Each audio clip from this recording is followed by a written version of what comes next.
Hey, good morning, everybody. Happy Wednesday. We have made it to the halfway point of our week. It is April 1st. We're starting a brand new month also.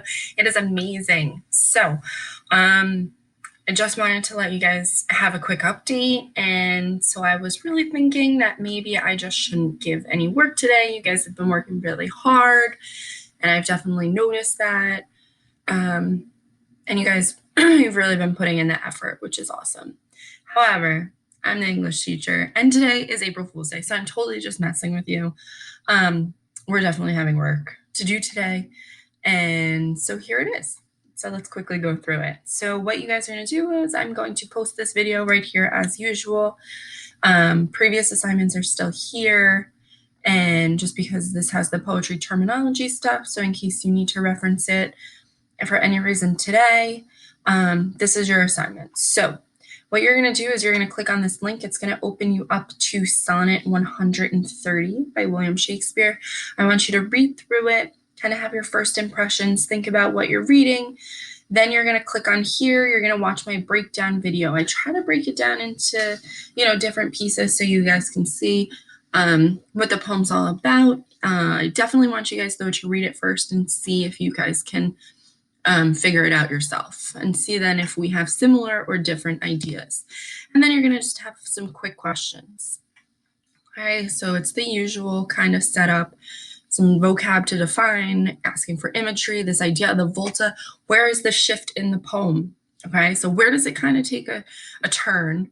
And what's the message? How would you describe the tone? So these are some questions that we kind of looked at yesterday also. And what are your personal thoughts? The personal thoughts is not required, but I'm curious to see if you guys thought this poem was interesting, better than yesterday's, and so on and so forth. So that is going to be your task. There is a challenge or an additional activity, which is to draw or find an image of this mistress, and you can email it to me.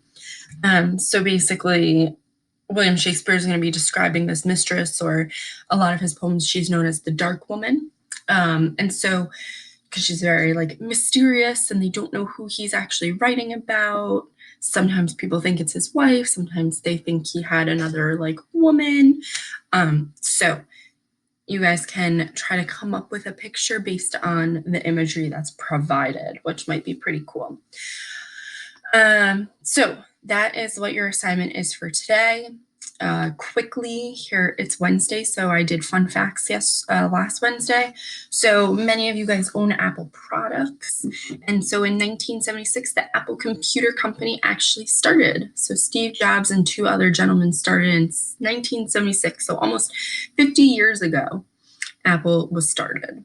And in 2004 Gmail was actually introduced, and at first people thought that it was a big joke because Gmail was offering a ton of storage space as opposed to the typical email servers. And so people thought it was a joke. However, it wasn't. And then a third little funny fact about Google is that on April 1st in 2007, Google sent out an email to its employees saying that there was a snake in the building. And at first they all thought it was a joke, and then Google was like, no, there's really a snake in our building. So just funny little facts. Google's actually apparently not doing a funny trick on consumers and users today. So we'll see what next year's funny trick is. I don't know. We'll see what happens, unless they're playing a trick on us and they are actually going to post something. Who knows? So also just one last thing is yesterday, late last night, I sent out an email, whether it went to parents, guardians, siblings, or you yourself, on BrainPop. So I just wanted to quickly show you guys once you're logged in. I know some of you have already done it. If you have, you don't need to listen to me anymore.